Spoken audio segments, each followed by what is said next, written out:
Hi Praveen మన్మడ బాగున్నావా? విషయం ఏంటంటే ఏదో ఒక పార్టీకి డబ్బా కొడితేనే మంచి వాళ్ళు సబ్బండ కులాల గురించి మాట్లాడితే ముందుగా మన ప్రజలకే నచ్చట్లేదు. ఇది ఇంకా మన వాళ్ళు ఏ లోకంలో ఉన్నారో చూడండి. ఇగో నాకు జరిగిన ఇబ్బంది ఇన్నే జరిగింది. నేను మొన్న క్లియర్గా చెప్పిన బీఆర్ఎస్ని కేసీఆర్ని కొంత ఒక కేసీఆర్ పాలన బాగుందని, కాంగ్రెస్ పాలన కంటే 100% కేసీఆర్ పాలన బాగుంది, దాంట్లో నో డౌట్. అయితే కేసీఆర్ గురించి చెప్పి కేసీఆర్ పార్టీ ఇప్పుడు తీసుకున్న స్టాండు బీజేపీ తోటి లోపాయకార ఒప్పందంలో ఉన్నది ప్రస్తుతానికి బీఆర్ఎస్ పార్టీ. దాన్ని చెప్పగానే ఇక మనకు చిలక ప్రవీణ్ బీఆర్ఎస్ పార్టీకి సపోర్ట్ లేడు కాబట్టి మనకు చిలక ప్రవీణ్ ఇక శత్రువు అన్నట్టు కొంతమంది ఫోన్లు చేసి మాట్లాడుతున్నాను. నేను ఒకటి అంటాను, నేను ముందే ఏమన్నా బీఆర్ఎస్ పార్టీ ఉండగానే తెలంగాణకి ఇంకొక పార్టీ కావాలి అన్న. నేను ఎందుకు తెలివి లేకన్నా లేకపోతే ఆ ఆలోచన లేకన్నా ముందస్తు ప్రణాళికలు లేకన్నా? బీఆర్ఎస్ పార్టీ ఉంటూనే ఇంకో లోకల్ పార్టీ కావాలి, ఆ లోకల్ పార్టీ కోసం యువకులంతా ఒక జట్టు కట్టాలని నేను గత 4-5 సంవత్సరాల నుండి చెప్తున్నా.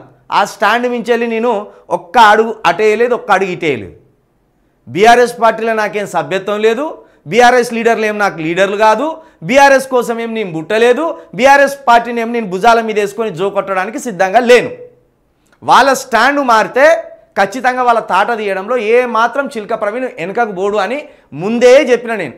కాబట్టి పార్టీ పెట్టే ఆలోచనలోనే మంతనాలు జరుగుతున్నాయి. బీఆర్ఎస్ పార్టీ ఏం ఈ మొత్తం తెలంగాణ అందరికీ మొత్తం ఒక నాయకత్వం వహించే పార్టీ ఏం కాదు. ఆ పార్టీ వాళ్ళ పార్టీ, దాంట్లో ఎస్సీ బీసీ ఎస్టీలకి ఏమాత్రం అధికారం లేదు. కాబట్టి నేను మళ్ళా అంటాను, బీఆర్ఎస్ పార్టీకి డబ్బా కొడతానో, బీజేపీ పార్టీకి డబ్బా కొడతానో, కాంగ్రెస్ పార్టీకి డబ్బా కొడతానో ఆ జర్నలిస్టులే మంచోళ్ళు అనుకుంటే మోసపోయేది తెలంగాణ ప్రజలే.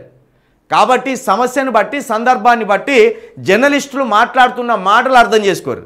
అంతేగాని కేసీఆర్ మైకంలా, రేవంత్ రెడ్డి గారి మైకంలా, లేకపోతే బండి సంజయ్ గారి మైకంలా, బీజేపీ మైకంలో ఉంటే మోసపోయేది మేమేం మోసపోం, మీరే మోసపోతారు.